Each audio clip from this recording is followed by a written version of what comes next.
the halal industry, or Really, what I'm doing or what they're doing? yeah, What I'm doing, well, my key objective is to beat the proposal and to make sure it doesn't pass within the European Parliament. right. And the reason why I'm doing that is it would be fundamentally unfair and in fact a violation of international trade law to treat meat that is prepared in religious manners discriminatory relative to other meat. That means basically stunning the animal before you slaughter them, where it should be halal, where you actually slaughter the animal without stunning. Correct. That's correct. Okay, that's brilliant. Well, thanks very much, anyway. Thanks. Yeah, I'll give you my card if you send me what you post it on your website.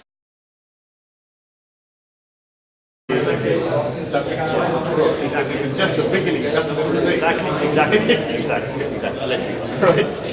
I'll probably just ask you now, kind of off camera before you start, just to sort warm me up. To sort of introduce yourself and tell us a bit about the MCB and a bit about like what you want to achieve, from this forum.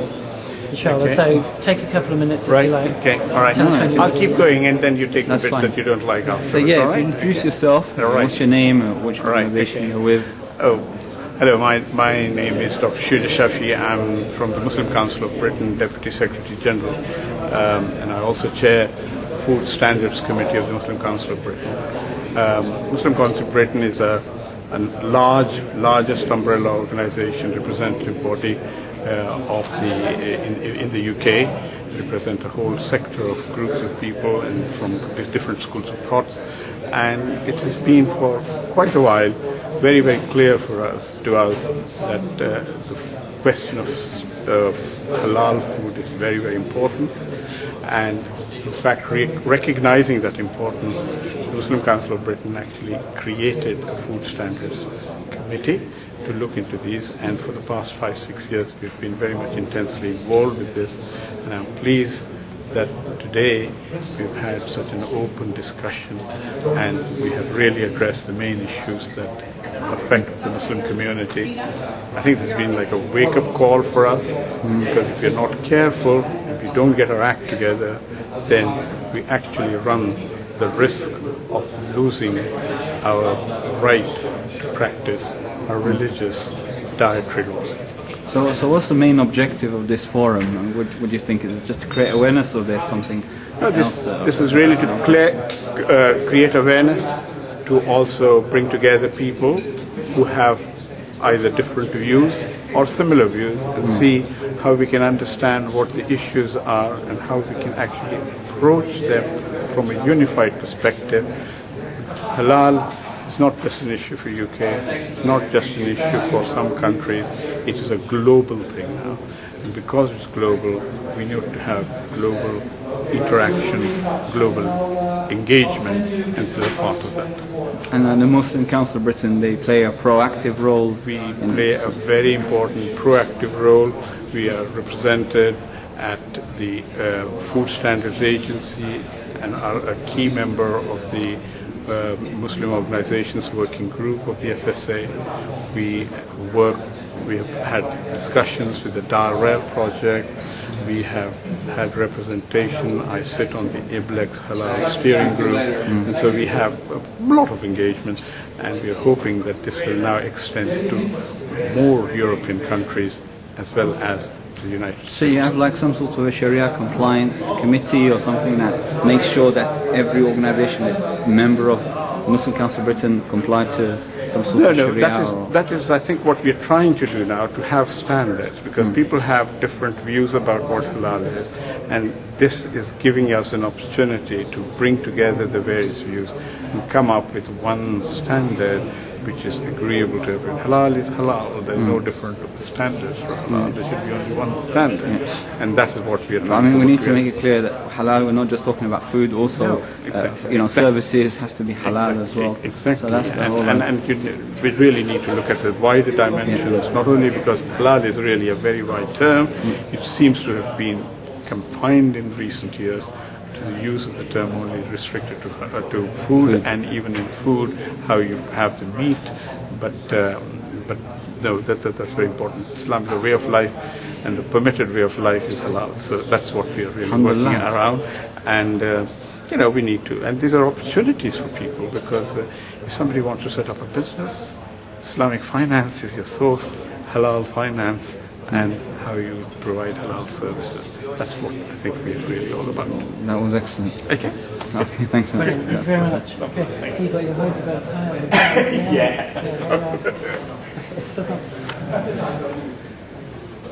So everyone's left. So if you want. So weather health show weekly if you want. Well, listen, thank you very much for telling us it's all understood. Most of it's understood.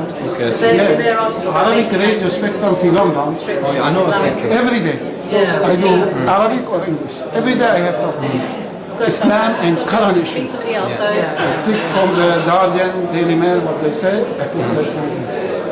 So this is very lively. Non-Muslim will be interested, inshallah. So we can be in touch if you want. Inshallah, yeah, definitely. you sure it's only going to be content? Oh, which country?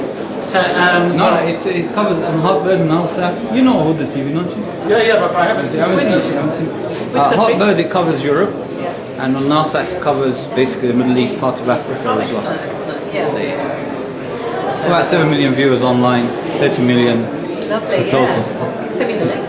yeah, inshallah. Did I give you a card?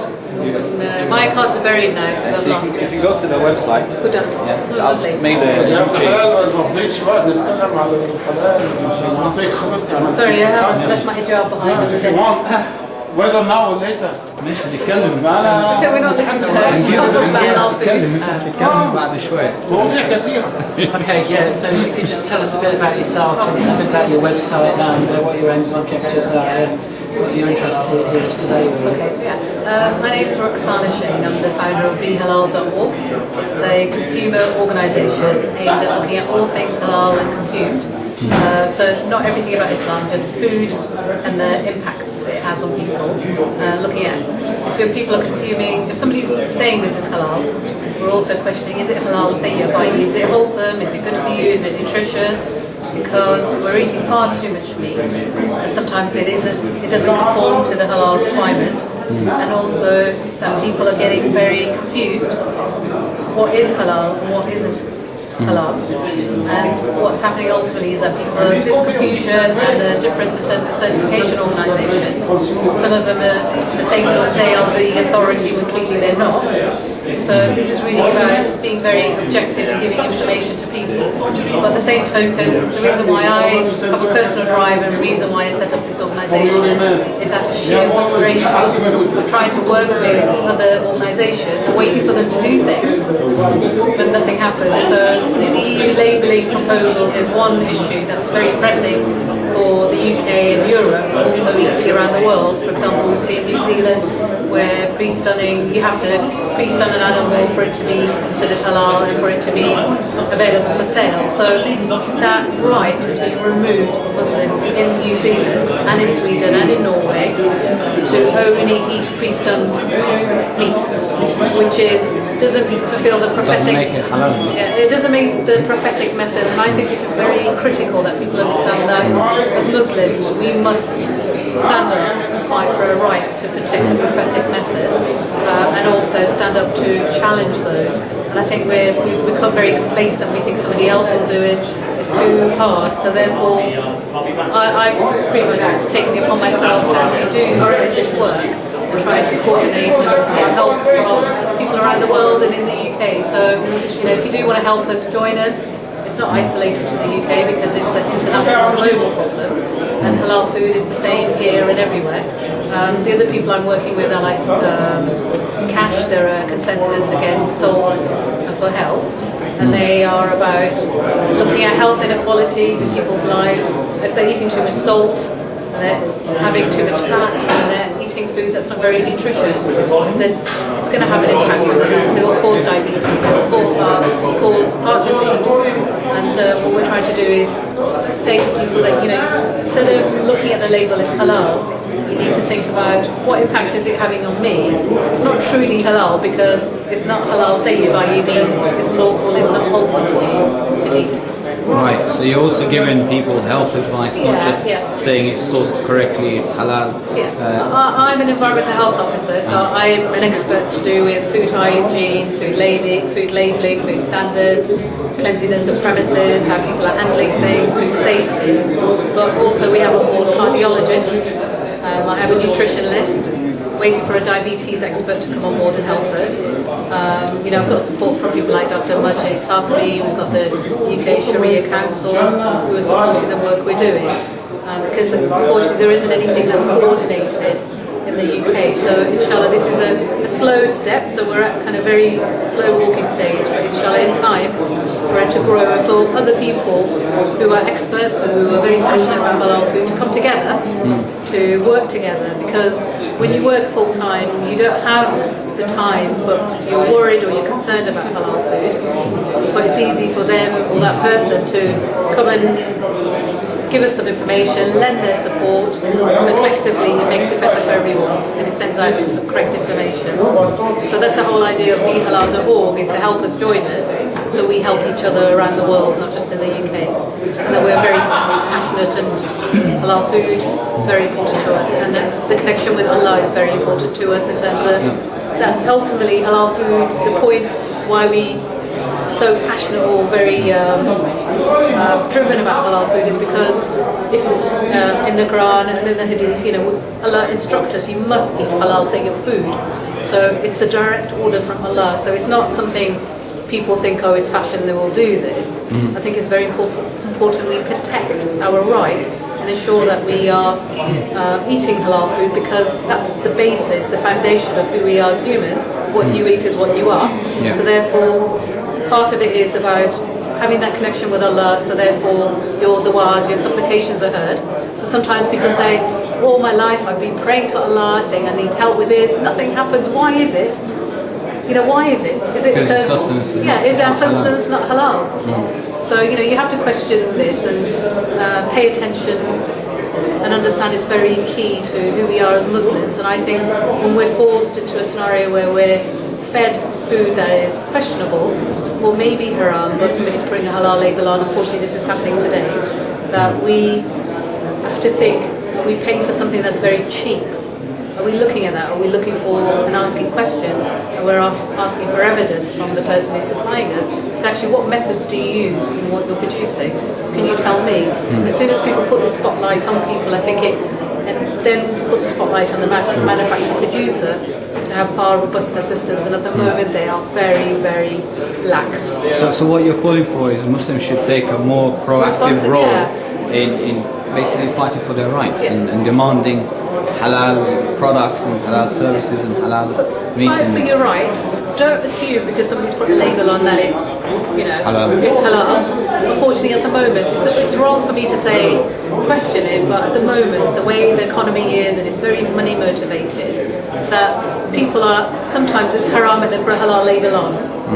And this is fact, because I speak to those in industry, because I've known them. I work for mosques. I go and represent them at the Food Standards Agency, which is sort of a group to help consumers. So I've been working behind the scenes for about 8 years, and it's just pure frustration that unfortunately people need to know the facts, understand what they are jeopardizing in terms of their personal, spiritual development, and also putting their trust in someone, because there's this false belief or view. If you're Muslim, you tell me it's halal, that all the punishment will be on your head. If it's not. Unfortunately, where there's problems in the industry, we're instructed as Muslims to investigate, to find evidence, to support that. So therefore our evidence would be to go to the supplier or to the butcher or to the person who's selling the halal food to say, please find out for me where it's coming from, how's it been handled, how's it been produced. The onus is on yourself. So how could consumers or members help you? We're looking for, I'm very passionate, and I personally feel as a Muslim it's my